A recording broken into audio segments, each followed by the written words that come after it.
میرے بھائیوں اور میری بہنوں، رمضان المبارک کا مہینہ جاری و ساری ہے اور عالم اسلام کے تمام مسلمان الا ماشاءاللہ اس کے اندر روزے رکھتے ہیں، بھوک اور پیاس کا سامنا کرتے ہیں، اپنی خواہشات کو دبا دیتے ہیں۔ وجہ کیا ہے کہ اللہ رب العزت کا حکم ہے اور بندہ اپنے رب کے لیے اس مہینے میں بھوکا اور پیاسا رہتا ہے اور اپنی جائز بیوی سے بھی دور ہوتا ہے، جائز کھانے پینے سے بھی وہ رک جاتا ہے، صرف اس وجہ سے کہ اللہ تعالیٰ کا حکم ہے۔ رات کی تاریکی میں وہ اٹھتا ہے، عمومی طور پر اس وقت اٹھنے کا جو ہے مزاج نہیں ہوتا، لیکن اس وقت اٹھتا ہے اور پھر اٹھنے کے بعد کھاتا ہے۔ اللہ رب العزت کا حکم ہے، سحری کھانا سنت ہے۔ تو عام دنوں میں اس وقت کھانے کا رواج نہیں ہے، مزاج نہیں ہے، بلکہ جب انسان نیند میں سے اٹھا ہو اس وقت تو اور زیادہ اس کو مشقت ہوتی ہے کھانے پینے میں، دل نہیں کرتا کھانے پینے کا، لیکن وہ کھاتا ہے اور نیت کرتا ہے روزہ رکھنے کی، اور پھر افطار کرتا ہے وہ بندہ مغرب کے وقت۔ اور عمومی طور پر اس وقت بھی کھانے کا مزاج نہیں ہے، خاص کر کے شہروں میں، گاؤں وغیرہ میں ممکن ہو، شہروں میں اس وقت کھانے کا مزاج نہیں ہے، لیکن بندہ کھاتا ہے۔ اللہ تعالیٰ کا حکم ہے، وہ جب وضو کرتا ہے عصر کی نماز کا، شدید اس کو پیاس لگی ہوتی ہے، عصر کی نماز کا وضو کرتا ہے، حلق تک پانی ہوتا ہے اس کے، لیکن نیچے نہیں اترنے دیتا، کوئی نہیں دیکھ رہا، اگر ایک گھٹ پی بھی لے، کسی کو پتہ نہیں چل رہا ایک گھٹ پی بھی لے، لیکن وہ بندہ رک جاتا ہے۔ وجہ کیا ہے؟ اللہ کا حکم ہے، اگر انسان نہیں دیکھ رہے تو کیا ہوا، اللہ تو دیکھ رہا ہے۔ یہ مزاج، یہ ذہن اس کا ہوتا ہے اس وقت، اور وہ اپنے رب سے محبت کا جو ہے ثبوت پیش کرتا ہے، یہ انداز نبھا کر کہ میرے حلق تک تو پانی ہے، ایک سیکنڈ نہیں لگے گا نیچے اترنے کو، لیکن میں نہیں پیوں گا۔ پورا دن میں پیاسا تھا، پورا دن میں بھوکا تھا، لیکن میں ایک گھونٹ بھی، ایک قطرہ بھی نیچے نہیں اترنے دوں گا، اس لیے کہ میں اللہ کے لیے بھوکا رہ رہا ہوں۔ یہ مزاج اس کا ہوتا ہے۔ لیکن دیکھیں، یہ ساری چیزیں اپنی جگہ درست ہیں، لیکن روزہ رکھنے کا جو صحیح طریقہ ہے، صحیح انداز ہے، وہ کیا ہے؟ ایک مثال میں آپ کے سامنے پیش کروں۔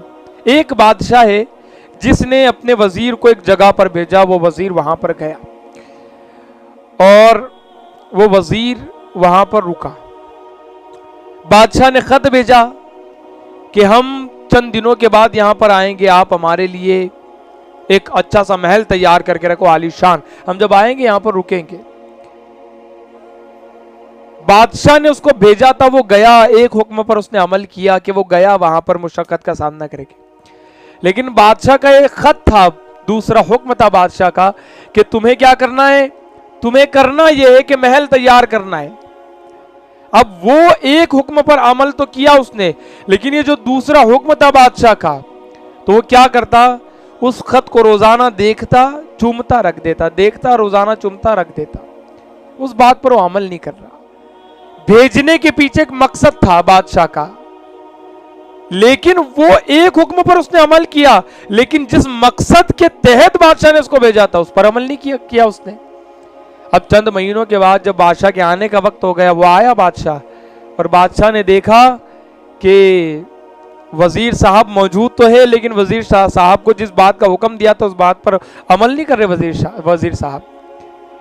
تو بادشاہ اس وزیر کے اس انداز پر خوش ہوگا یا ناراض ہوگا؟ سمپل سی بات ہے، ناراض ہوگا، اس لیے کہ مقصد کو پورا اس نے نہیں کیا۔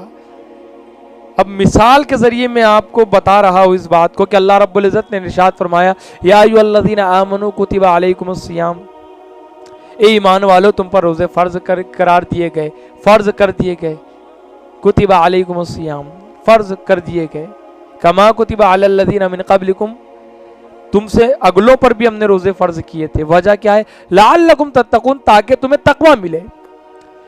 اب صحیح طریقہ روزے کا یہ ہے کہ ہم اس کے مقصد کو سامنے رکھ کر روزہ رکھیں اور مقصد کو حاصل کریں۔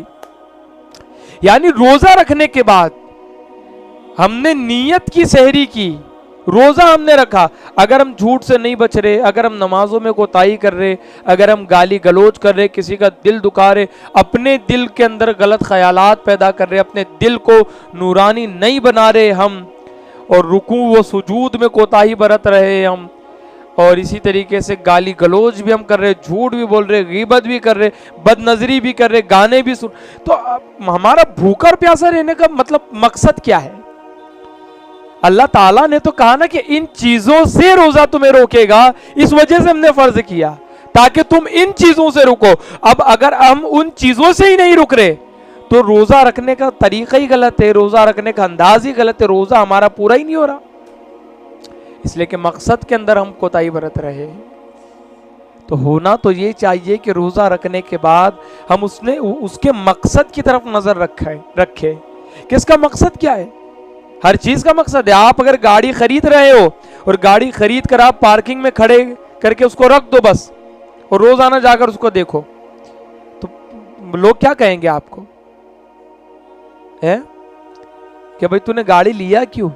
بھائی اس کے پیچھے مقصد ہے کہ آپ کو آنے جانے میں سہولت ہو, آپ کاروبار کے لیے جائے, فیملی کو لے کر کے اس پر جائے, کام آسان کرنے کے لیے گاڑی ہے نا. تو گاڑی کا مقصد یہ ہے کہ آپ کا کام آسان ہو جائے اس کے ذریعے سے. اب اگر آپ گاڑی لینے کے بعد وہ آپ اس کا استعمال ہی غلط کر رہے ہو, یوز ہی غلط کر رہے ہو کہ باز کھڑا رکھ دیا آپ نے اس کو, تو یہ غلط بات ہے. اسی طریقے سے روزے کا ہے. روزہ رکھنے کے بعد اس کی جو بیس ہے, اس کی جو بنیاد ہے, اس کی طرف توجہ ہی نہیں ہماری, تو روزہ رکھنے کا مطلب کیا ہے نا.